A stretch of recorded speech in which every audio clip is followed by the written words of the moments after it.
And thank you for standing by. At this time, all participants are in a listen-only mode. During the question and answer session, please press star one. Today's conference is being recorded. If you have any objections, you may disconnect at this time. Now I'd like to turn the meeting over to Linda Abbruzzese. Thank you. You may begin. Good morning and good evening, afternoon for those joining today for our webinar on the U.S.-India Private Sector Outreach Webinar on doing business in the U.S. state of Michigan. I'm proud to note that we have over 68 companies who are registered for this webinar. My name is Linda Abbruzzese, and I'm a Senior International Trade Specialist for the Department of Commerce, and I am assisting in this presentation. Before I turn this over to Diane Farrell, Deputy Assistant Secretary for Asia and the Department of Commerce, and David Nufrio, International Trade Specialist for the Office of South Asia and Global Markets, I would like to go over some technical details. You should be able to get into this webinar via your telephone and via simultaneously via your computer. So if you're not hooked to both, please take a moment to do this. If you are experiencing any technical difficulties, please press *0 anytime during this presentation. And during this webinar, we will be taking questions and questions. To ask a voice question, please press *1. That will be the prompt after our presentation to ask your voice questions first. So to ask a voice question, please press *1. To ask a written question, we invite you to type in your questions on your screen as they occur to you during the presentation. There is an icon with the letters Q&A on the upper right-hand side of your screen. If you can click on that and type in your question during this webinar, we will be able to answer them during this webinar. And any questions that we are not able to answer, we will get back to you via personal email. Also, there's a chatter function on the right-hand side of your screen. There's an icon, so please feel free to click on that icon and chat anything that you think is of importance. I'd like to also then turn it over to now David Nufrio, International Trade Specialist at the Office of South Asia, who will continue on. And also Diane Farrell, who is the Deputy Director of South Asia. I'll turn it over to Diane Farrell, our Deputy Assistant Secretary for Asia. Diane, thanks so much.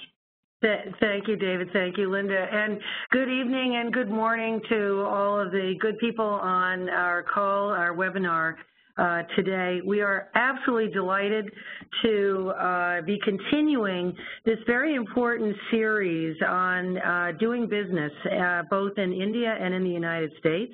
Last month, we featured Odisha and had an excellent interaction. I will confess, for those who participated, including my wonderful counterpart, Rajiv Agrawal, we had a fire drill in the middle of that call. I'm expecting that we will not have the same occurrence this time. But in any event, they're always memorable calls, and we're really thrilled to be featuring the very first U.S. state as part of this Spotlight series, and specifically by that I mean the state of Michigan, an absolutely beautiful state that is prepared to talk about the kinds of opportunities for investment and for enrichment and growth in the United States that will no doubt be a winning proposition both for investors as well as for the good people of Michigan. And you'll hear more about that as we go forward into today's webinar. As I mentioned, this is a state spotlight series, and it was the conception of both governments at the highest levels, really in recognition of the importance of the states. As much as we talk about whether it's the center government in Delhi or the federal government here in Washington, D.C., the reality is that the transactions, the job creation, the economic growth happens at the state level. And so it really is important that we focus on the individual states. And it's been evident in India, for example, where the government of India has taken on a race to the top, cooperative competitive federalism approach, where they're actually ranking their states on the basis of the World Bank Ease of Doing Business. In the same way, we have many indicators in the United States that can demonstrate those states that are most welcoming to foreign investment. And we at the Department of Commerce are very proud and pleased to have an entire army of folks who are dedicated to providing opportunities for outside investors, whether it's through our Select USA program, and there was an important summit that was held just at the end of June, and we were very pleased to see that there were 65 companies that were signed up to participate as Indian companies who are interested in potential investment in the United States. We are impressed that India right now is the 9th fastest growing source of investment in the U.S. with over $11 billion in cumulative investment. So clearly, folks have seen the important benefits, the characteristics that make investment in the United States an excellent choice. And very pleased to note that Michigan itself has enjoyed $39 million worth of investment as of 2015. So clearly it's a state that gets it when it comes to the priorities for creating an ecosystem that's going to be desirable for outside investment. In addition to Select USA, I should mention that we have, within the Department of Commerce, 48 field offices across the United States. In India, we have 7 foreign commercial service offices, so that for those on our call who want to follow up, they're welcome to be in touch with our colleagues directly in country. We also have 13 what are known as American Business Corner partnerships in India. So we have effectively created an environment where you have the opportunity at your convenience to reach out to any number of contacts in order to ensure that we connect you with the right teams on the ground here in the U.S. As I mentioned, we're going to focus on Michigan today. And this will be our first state, but there will be other U.S. states to come. So we encourage you to join us on all of these calls to learn more about the opportunities here in the U.S. and to please give us your feedback, ask us your questions. You will receive a follow-up email after today's webinar so that we make sure that we remain in touch. We will be having a Q&A at the end of our session here. And at this moment, I'd like to extend official thanks to the Government of India, to the Michigan Economic Development Corporation, the Tax Foundation, and CAIBA for taking the time to speak with us today. You'll have some very interesting PowerPoint presentations coming up on your screen in just a moment. In addition, we'd like to thank the very hardworking Invest India colleagues with whom we've worked, our colleagues here, the Office of Digital Initiatives, as I mentioned, our commerce teams both in Washington and India for co-organizing this event. And now it is truly an honor, always, to introduce my friend, Rajiv Agarwal, who is the Joint Secretary at the DIPP.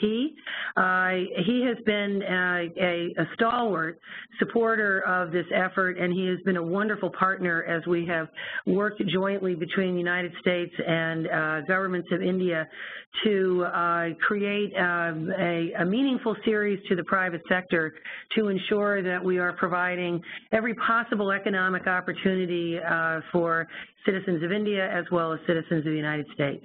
So with that, it is my great pleasure to turn the conversation over to Rajiv. Sir.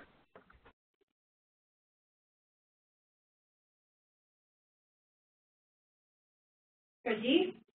Back in DC, I know it's, I don't know how you've managed to get out of your beds and be in office at such an unearthly time of 7:30 a.m.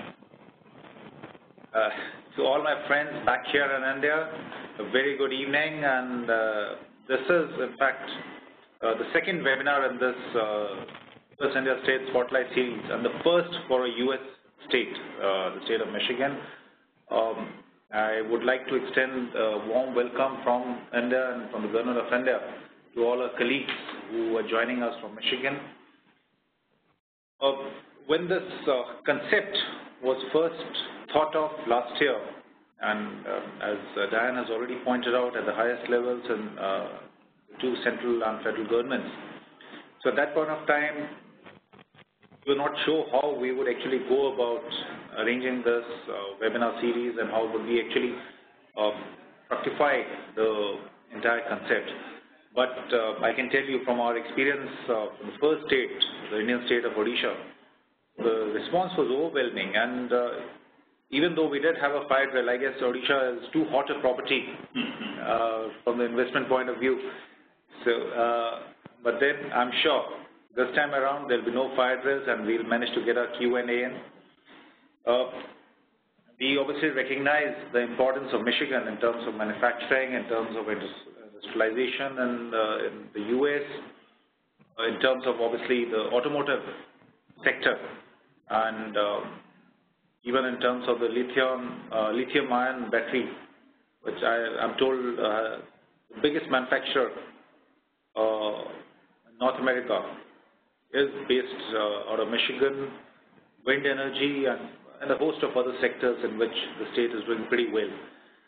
So without further ado, I would like to hand over the mic back to Diane, and we certainly hope to have some very good interaction between the state and the delegates who have joined in from India. We hope that you're able to attain clarity on way forward and how you would like to take forward your business. Diane, back to you. Thank you, Rajiv, and I appreciate your empathy for our having to get up very early for this call. Happy to say we're all bright-eyed, bushy-tailed, and very excited for the panel that I'm about to introduce, who will take the conversation forward. We will first hear from Mr. Paul Krebs of the Global Business Development. He is the Michigan Economic Development Corporation, and he's the lead for India. We will then hear from Mr. Joseph Henchman, who is Executive Vice President of the Tax Foundation. He'll be followed by Tel Ganesan of Kaiba Ventures. He is the Managing Director, Chairman and Managing Director. And then we'll go to Q&A. So we're going to go first to Paul, and then to Joseph, and then to Tel. Paul, over to you. Yes, good morning. Thank you very much, and good morning and good evening to everyone. I'm thankful to Select USA and the India Ministry of Commerce for the opportunity to talk about Michigan this morning. And just want to spend a little bit of time with you today, and thank you for joining the webinar. I'm going to start out with a high-level overview of the state of Michigan for business purposes, and then hopefully later on we can take some of your specific questions.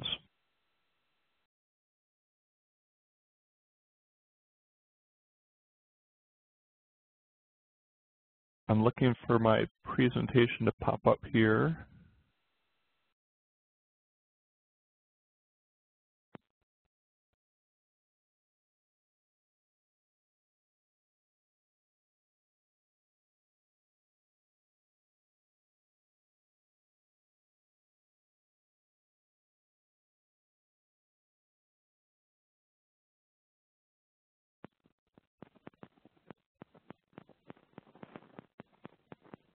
Linda, do you know if the presentation is available? Oh, there we go. Fantastic. Okay. So first I want to give you an idea of where Michigan is located, especially for those of you in India who, I mean, when I go to India, I'm still becoming familiar with the different locations of the cities. So our state is the one surrounded by the Great Lakes there in the upper part of the slide, which holds 20% of the world's surface freshwater. And I just want to point out real quick that Michigan is Canada's largest trading partner. So locating a business operation in Michigan gives international companies access not only to the U.S. market, but also easy access to Canada as well. So that's an important consideration for many companies because Canada is itself a large market. In addition to Michigan's already robust transportation infrastructure, a new international bridge is being constructed to further enhance shipping between Michigan and Canada. So this highlights our highway system. We have commercial airports, an extensive and robust freight rail system, and also 40 commercial ports. And one thing that has come up in conversations with Indian companies is several of them want to be able to move product either to Michigan or from Michigan by shipping, and that's where those deep water ports around the Great Lakes come in and are important toward that end. There are over 4,000 foreign companies operating in Michigan. Examples of Indian companies that I collaborate with here that you may be familiar with include Tata, Mahindra, Sumi Motherson, Kiba, Infotech, and Roots Group has entered the market through an acquisition recently. Michigan is also home to the Detroit Metropolitan Airport, and DTW serves over 160 destinations and has direct flights to Asia and to Europe. So it's very convenient from a transportation standpoint, and this is important to many executives who want to reduce the amount of time that they spend in travel to be able to have direct flights from here to other destinations. I'd like to highlight some of Michigan's top industries, which include advanced manufacturing, aerospace and defense, agribusiness, automotive, of course, composite materials, and more cybersecurity and information technology. And my work is largely to seek out Indian companies that will be a good fit for these industry clusters here in Michigan and to help them become successfully integrated into Michigan's economy. I'd like to highlight just a few of Michigan's top industries. The first is automotive. And Michigan, of course, is home to innovators like Henry Ford and Charles Fisher, and is the birthplace of the automobile. And since Ford's first Model T rolled off the first automotive assembly line in 1908, Michigan has continued to lead the world in both production and innovation. About 20% of all U.S. automobiles are assembled here in Michigan in 13 OEM assembly plants. So there's that robust production network that includes a very significant tool and die cluster as well as other supporting industries. But interestingly enough, Michigan is also the home to R&D and innovation. So more vehicle-related research and development is conducted in Michigan than the rest of North and South America combined. And several years ago, I worked with executives of Mahindra as they were considering where to locate the company's new Center of Excellence. They looked globally. They looked at Australia and the UK were among the finalists, but in the end, they decided to establish the North American Technical Center here in Michigan to take advantage of being in the heart of the automotive industry. The second industry I'd highlight is agribusiness. Our agriculture and food sector is valued at over $100 billion annually. And several years ago, there was a drought in the U.S., as well as grain shortages throughout much of the Midwest between 2006 and 2013. So Michigan gained international recognition for its ability to produce, handle, and process crops in challenging years due to our temperate climate, abundant water resources, and logistical competency. In addition to that, you just think of food production from the farming aspect, but also because of our strong manufacturing industry, that provides Michigan with engineering and technical capability to build the state-of-the-art food manufacturing equipment essential for success in the food processing environment. So we have a very strong food processing industry here in Michigan as well, and I know that that's an area of potential collaboration with Indian companies. Michigan ranks #1 in the U.S. for blueberry production. We're #1 in the production of tart cherries, #1 in squash, #2 in dry beans, carrots, and celery, and we're the third largest producer of apples here in the United States. There is a huge economy in Michigan surrounding the production, packaging, and distribution of agricultural products. Although we don't have time to discuss these in depth, other significant industries in Michigan include medical device manufacturing, information technology, and cybersecurity. We have some excellent companies, including companies from India, in those industries here in Michigan. Now, Michigan enjoys a robust university system, including some of the nation's top engineering schools. So 17 universities and colleges here have nationally ranked graduate engineering programs, In fact, I'd be very surprised if there weren't some in our webinar audience who have relatives that are attending or have attended the University of Michigan or Michigan State University. Michigan has the highest concentration of engineers in the U.S., providing Tata, Mahindra, and Kaiba with the technical expertise needed for their businesses to prosper. So we have the universities turning out the skilled talent, but also we have the industry and the companies here that create the ecosystem for continued talent improvement. So the benefit for international companies are locating here is that you can find the talent that you need to support your business operation. So this is a quick comparison showing how many more skilled workers Michigan has in these categories compared to some other states. And you see, for example, in mechanical engineering and industrial engineering, we have multiples of engineers compared to the next highest state.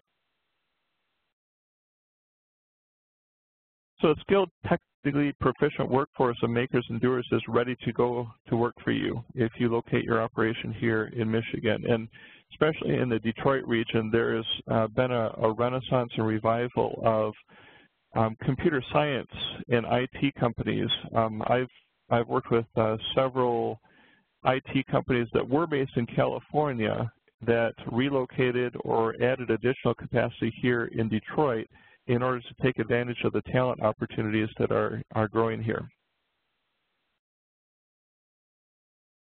Now, Linda mentioned earlier the importance of having an ecosystem that's conducive to business, and Joseph is going to talk about our tax rankings and business environment specifically, so I won't go into too much detail, but I would just highlight the fact that Michigan Governor Rick Snyder was not a politician before he took office, but he was a businessman. So Mr. Snyder was formerly the president and CEO of Gateway Computer, and he later returned to Michigan as co-founder of an Ann Arbor-based venture capital firm. So when Governor Snyder took office, he came in with a desire to improve Michigan's business climate. And since then, business taxes have been radically reduced, and for many companies, regulatory burdens are more cumbersome than paying taxes, ironically enough. And so as a result of a concentrated effort, state regulations on business have also been reduced. So again, a lot of things have gone together to create a favorable environment for companies to grow here in Michigan. In Michigan, we have a flat personal income tax rate as well as a flat corporate tax rate, and that was a replacement for a very convoluted tax structure that was in existence before Governor Snyder took office. And so in Michigan, C corporations pay a flat 6% tax. And then many of the Indian companies that locate here do not incorporate as C corporations. They incorporate as LLCs or sometimes limited partnerships. And those entities do not pay the Michigan business tax at all. I just mentioned, too, that Michigan is a right-to-work state. We're one of 26 states in the nation that are right-to-work states, which means that individuals, if they choose to join a union, they can do so, but if they don't, they are not required to.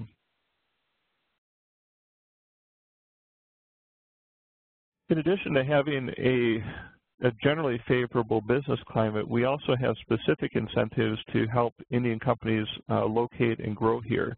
So there are tax abatements available, workforce development. We have funding available for worker training, both at schools and also on-the-job training.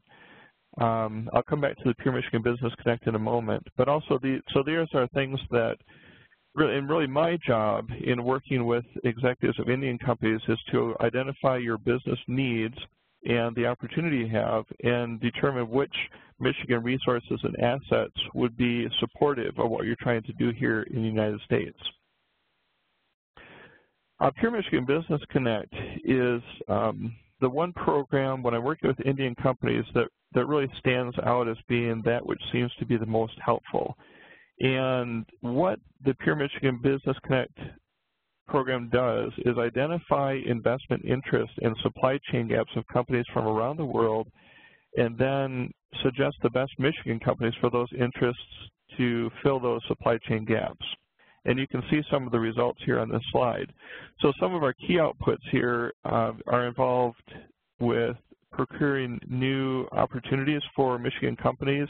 We've had 6,000 plus meetings with over 300 purchasers in 25 industries that include automotive, aerospace, advanced manufacturing, healthcare, and more.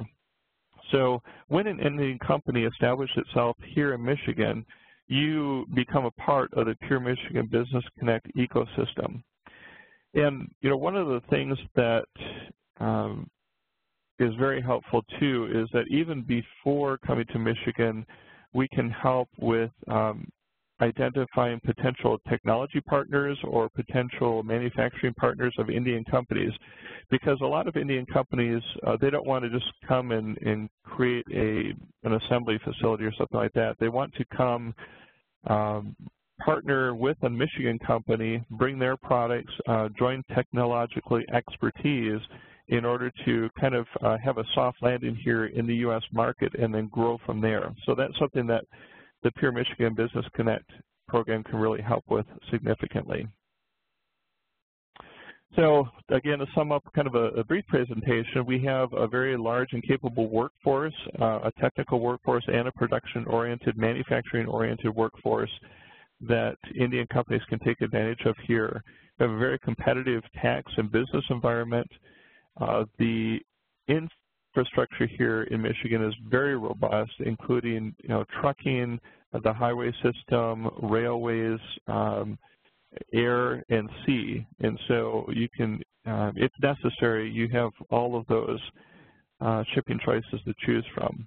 And then we're a state known for innovation. We have an amazing R&D infrastructure here with the universities and also private sector investments.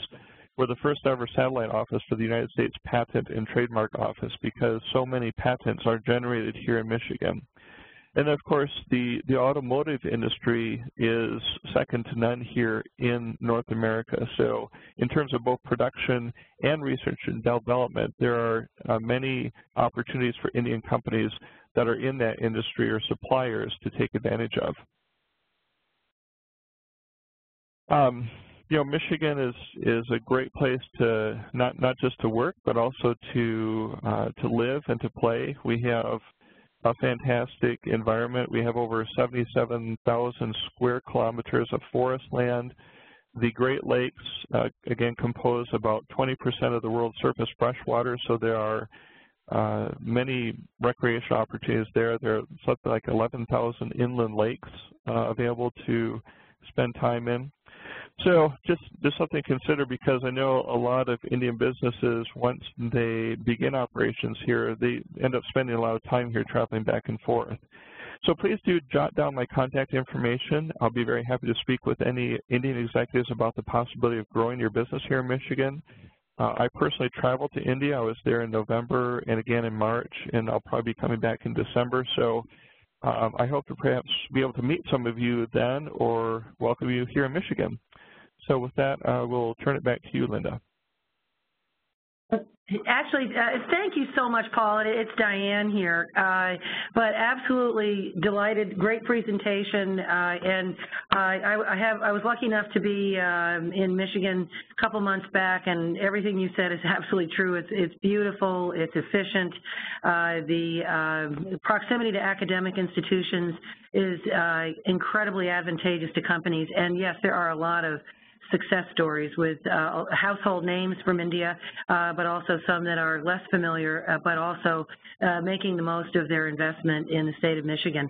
You mentioned tax, and so I'd like to turn to Joseph from the Tax Foundation and invite him to give his presentation, because we do want to make sure that the Q&A comes at a time when we have ample time for people to ask their questions. Joseph, we'd be most appreciative if, I know we had given you 7 minutes, but hopefully perhaps you could condense to 5 if at all possible, and it would be much appreciated. And with that, we turn it over to you. Thank you. No problem, and hello. My name is Joseph Henchman. I'm with the Tax Foundation, which is a think tank based in Washington, D.C. We're not in Michigan. I'm not from Michigan. We do analysis and rankings for all of the 50 states, comparing them against each other, and we report that information every year. So what you'll hear is just what the numbers are and some of the information we have. If we could go ahead and advance up to the history slide. 2 more.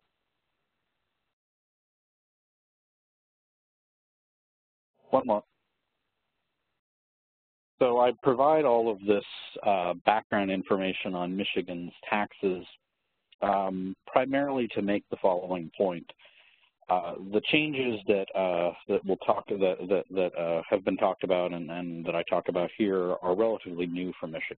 Historically, Michigan's had a very convoluted business tax system focused on the automobile industry.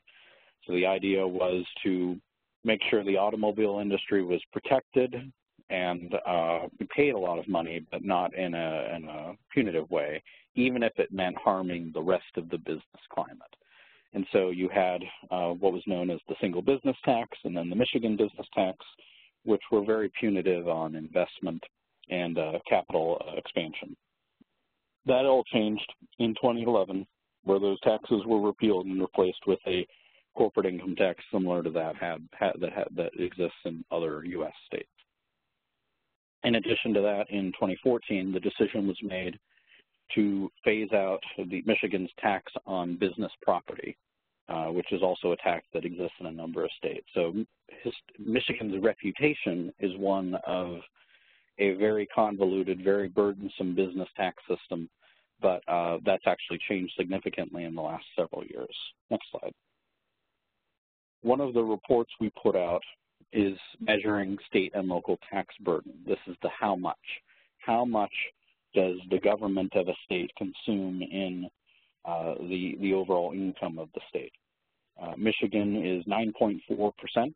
In other words, 9.4% of what Michiganders earn in a year goes to state and local government, and that's right in the middle of the 50 states. So not very high, not very low. On the next slide, we compare that number to surrounding states.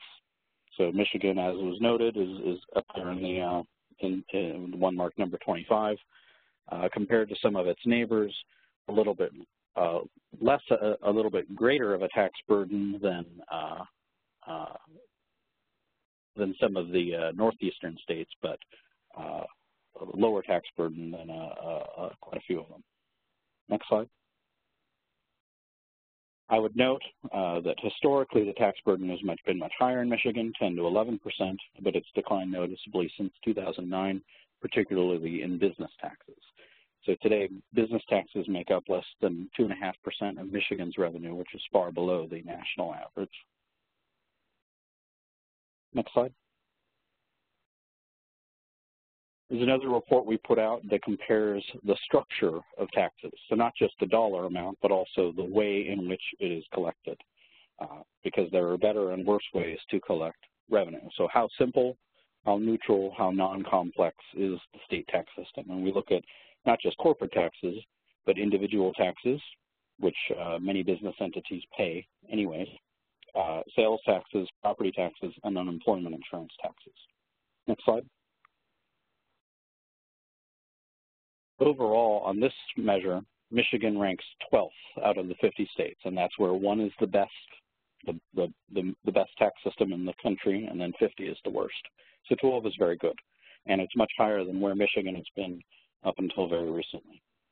The next slide shows how Michigan compares to surrounding states and other states in the country. Michigan's 12th. A little bit lower than Indiana, which is at 8th, but much higher than all of the surrounding states, including Ohio, Wisconsin, and Illinois. Important takeaways, just reiterating what was said earlier, Michigan has a relatively low individual income tax compared to other states. There's a simple 6% corporate income tax, which again has not been historically the case. There is a strong focus in Michigan now on a good tax system for all companies and businesses, not just the favored industries. And on the other side, I would note that business purchases are generally exempt from sales tax after raw material and before storage of final product. and there are still complex unemployment insurance tax systems with surtaxes in Michigan. Next slide. This is a report that we do where we take model firms and calculate what their tax bills would be in each of the 50 states. So for example, a manufacturer in Michigan here would pay, a new manufacturer would pay an effective tax rate of about 9.7%.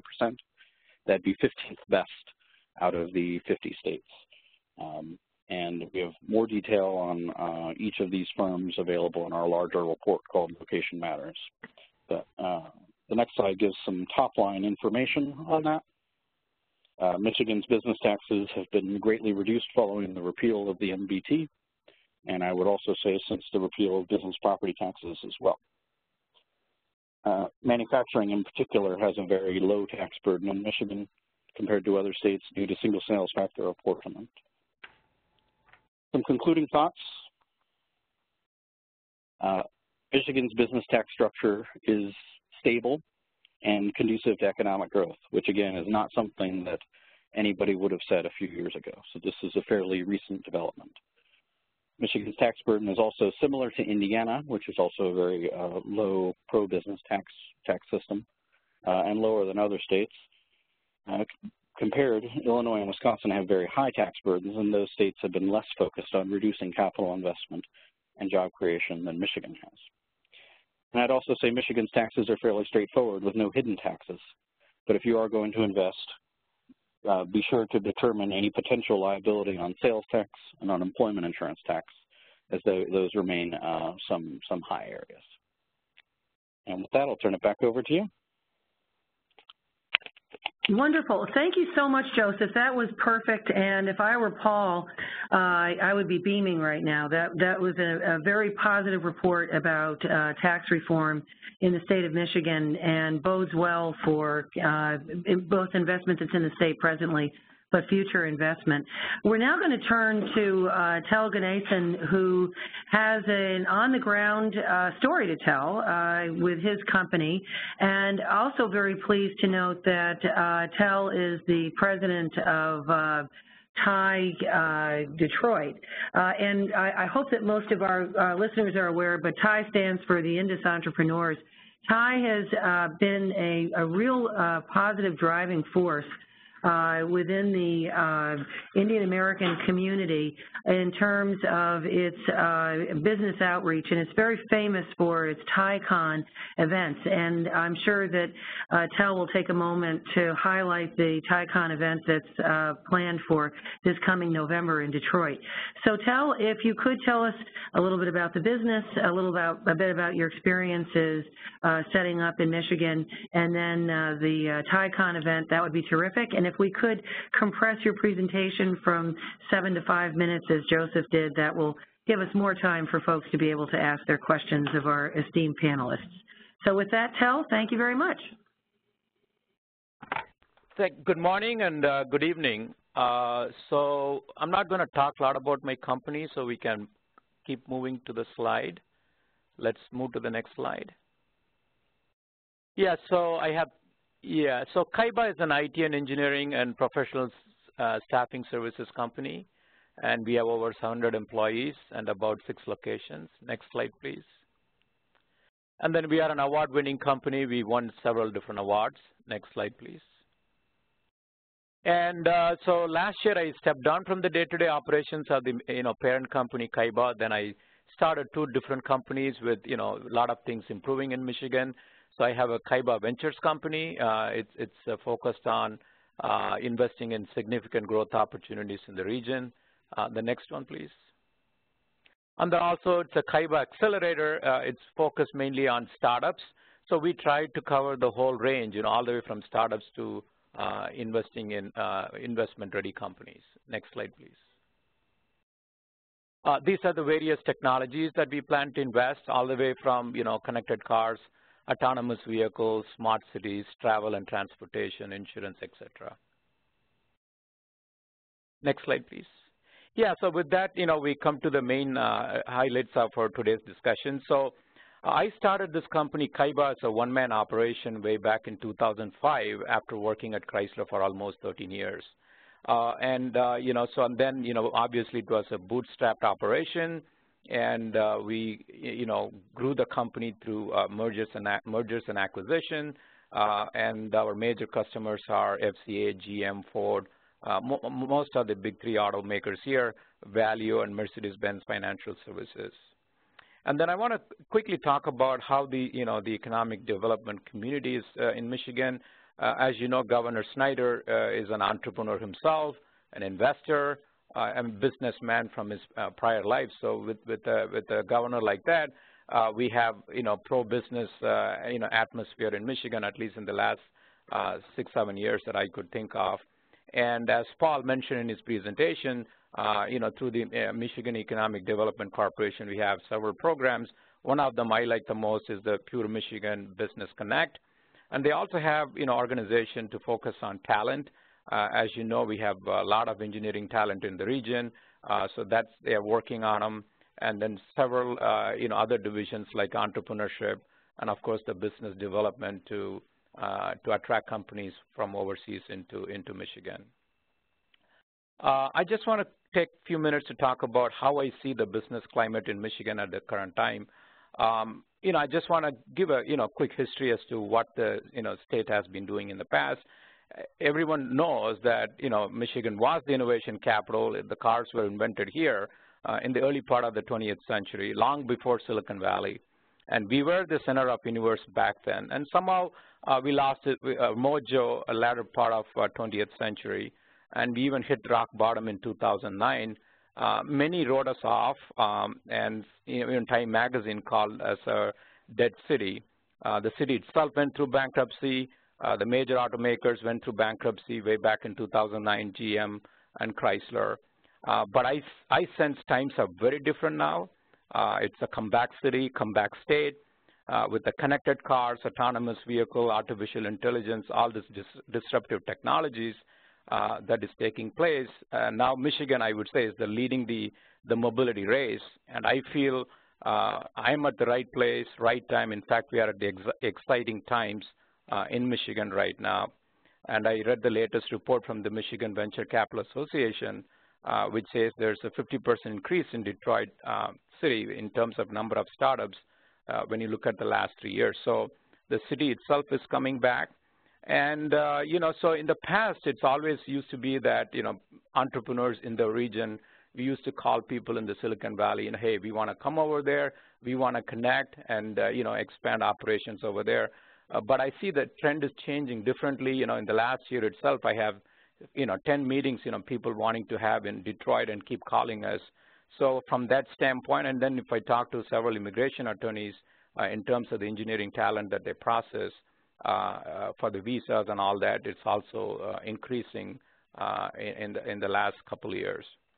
And obviously, like Paul said, we have a lot of auto manufacturing talent in our region, highest concentration in terms of the engineering talent. And then also the cost arbitrage, it does help the businesses and the entrepreneurs. If you go to Silicon Valley, I mean, you got to make $100,000 to at least live in a 2-bedroom apartment. And with that kind of money, you could have a beautiful home in Michigan. So and then obviously we have our #1 public university based on the latest ranking, University of Michigan, Ann Arbor, that you have the best of the best talent right here. I've been in this region for the last 28 years. I believe there's a significant opportunities exist, not only, in the region, but also collaborating with, the likes of Silicon Valley and anywhere on the planet Earth to really leverage and take the opportunities forward. And then personally, from my standpoint, we don't have any earthquakes here. We don't have a lot of flooding. We don't have hurricanes. We don't have twisters. We don't have a lot of pollution and congestion like other places. And so you could stretch your dollars, a lot more here in Michigan. And we have 4 distinct, beautiful seasons that you could enjoy. Yeah, maybe snow during, January and February, but for that, I think it's a great place. And I think that's all I have. And then let me quickly talk about TIE and TIE Detroit. So we host the conference TIECon, and this year theme, consistent with what is happening in Michigan. we are really focusing on a lot of disruptive technologies, all the way from, focusing on the connected auto, connected health, and smart cities. And with the connected auto, we focus on all the connected cars, autonomous vehicle, and then, with the drones, not only in the land mobility, but also in the air mobility. And then we also have a lot of medical devices company in our region, and so we focus on connected health, along with, focusing on artificial intelligence, machine learning, deep learning, fintech, blockchain. So people used to think it's all happening only in Silicon Valley, and through this conference, we want to showcase that Michigan is the comeback place, and it is the happening place, and many exciting opportunities not only exist for startups, but also for mature, growing companies and mature companies. And so that's all I have for today. And I hope I'm on time. Tel, that was absolutely perfect, and you've convinced all of us in Washington that we should be moving to Michigan. Thank you. That was really excellent, and I can't think of a better spokesperson who has the direct experience in Michigan to tell the story. Thank you to all of our speakers, because you've been so efficient that we have time to do some very thoughtful Q&A. And to that end, I would encourage our listeners, our participants, to please send in your questions. I'll take the first one, and we'll direct it to Paul, but Tel, you may want to weigh in as well. The question is, let's start from the beginning. I finished listening to this webinar. I'm excited about Michigan. How can you help Indian companies identify a potential manufacturing partner or joint venture partner within the state? Paul, can you describe a little bit about the Michigan Economic Development Corporation and what would be the next step if someone reaches out to you with that interest? Yeah, absolutely. That's a great question, and I find that that's a common question asked by Indian executives. I mentioned in my presentation the Pure Michigan Business Connect program, and let me just give a quick example of how this works. When I was in India in March, I met with leaders of a company that manufacture aluminum components, primarily for the automotive industry. So the company is very successful in India and would like to enter the North American market. They don't want to start by investing millions of rupees in a new manufacturing center. That's too risky. So instead, they're looking for a company here in the U.S. with which they can enter into a partnership. They bring their capital and manufacturing expertise and match it up with another company, or actually acquire the other company. That's not uncommon either.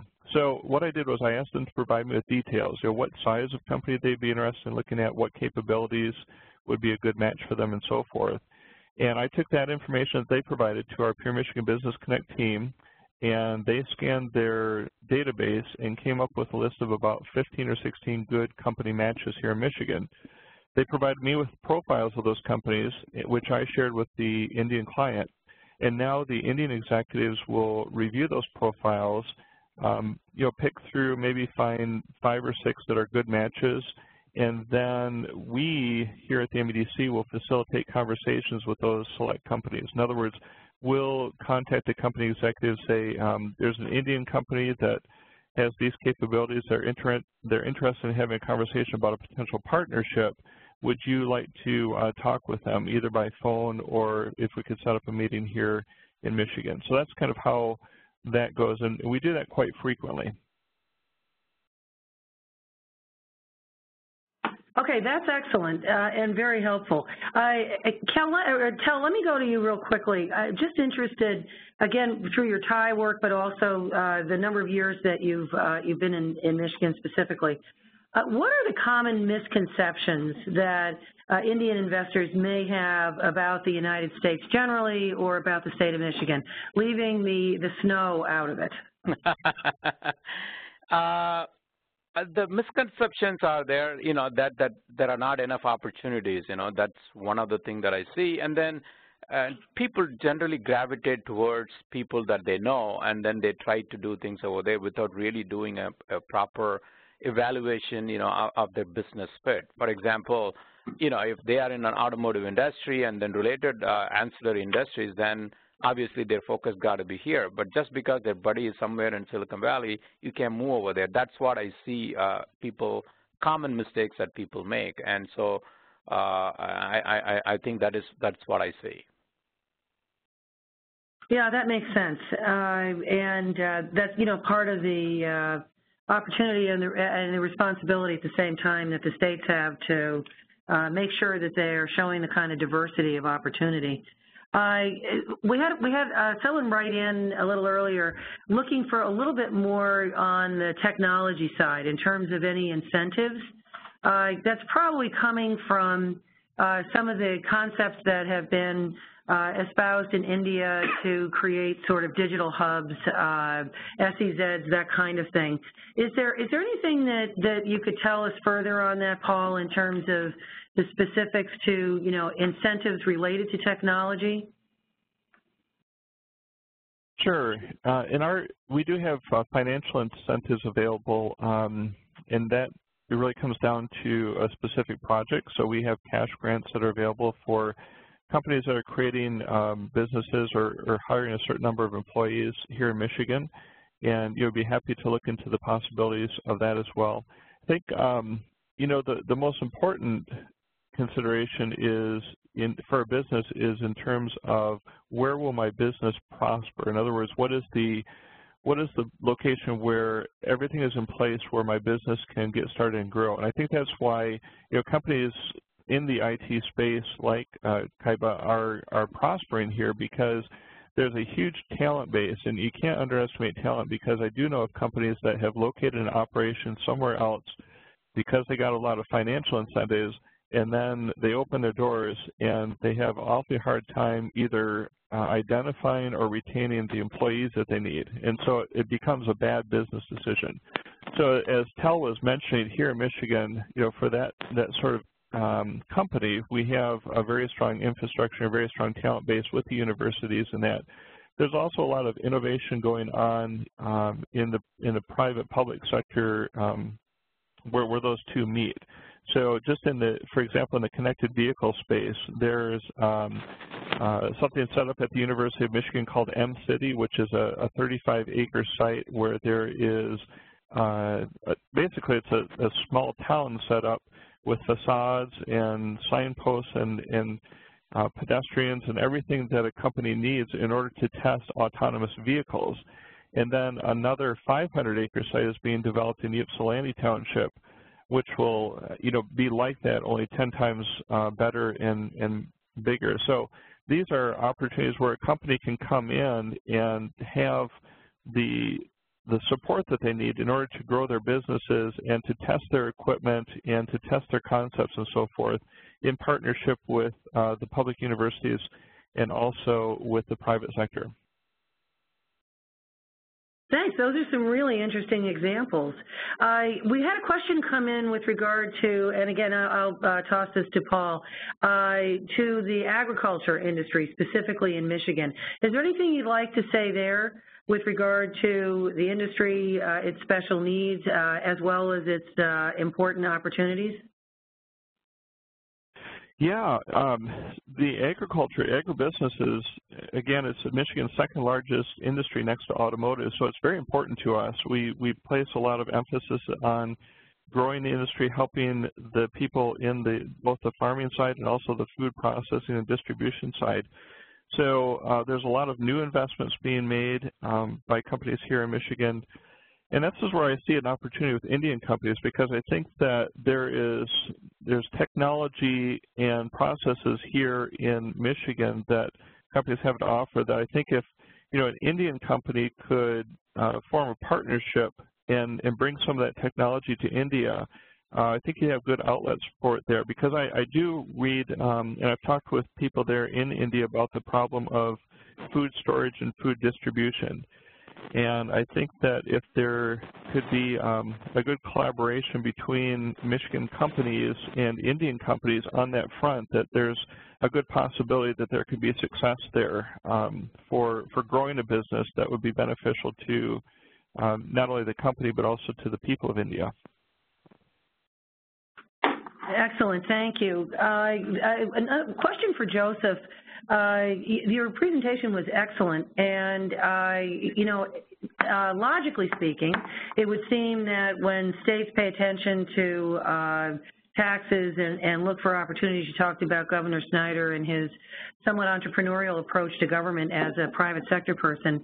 Do you find that the needle really does move when states are focused on tax issues in terms of attracting new investment? It depends on the state, I would say. Taxes are, of course, just one factor in the decision-making process for where people live and work and invest.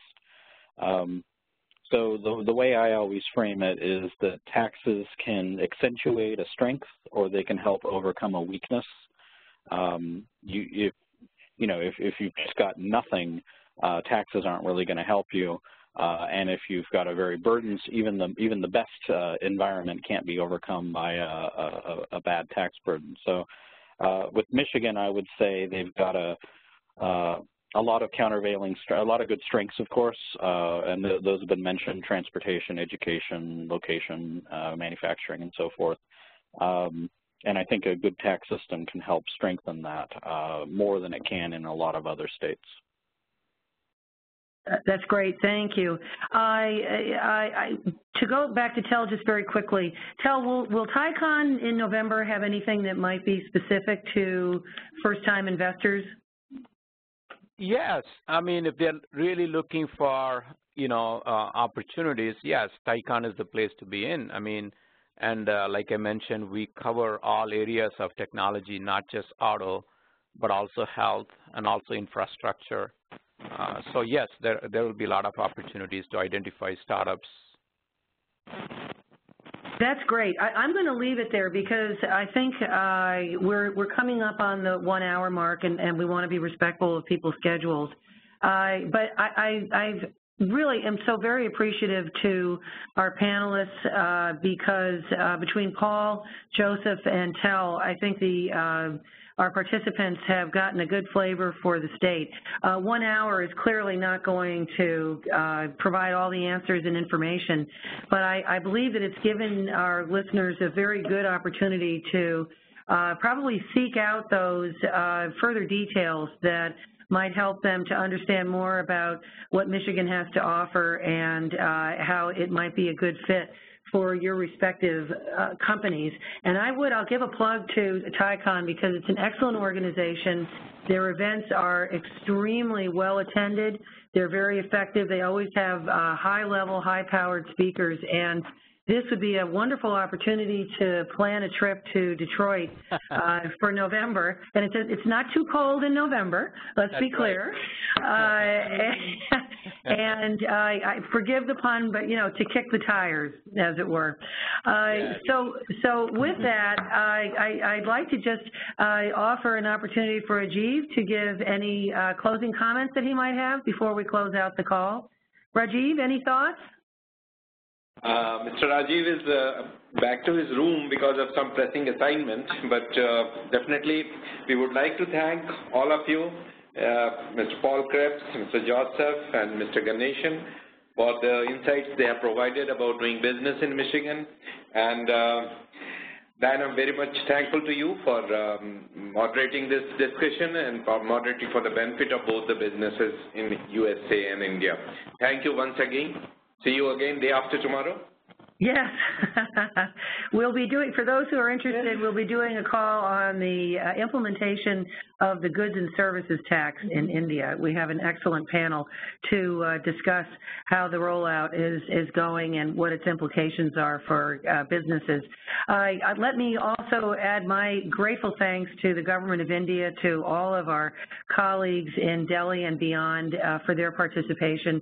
Let me also thank my colleagues here at the Department of Commerce who have helped to put together these important webinars, and to wish everyone a good evening, a good morning, and thank you very much for participating in our webinar today. Thank you. Thank you very much. Thank you.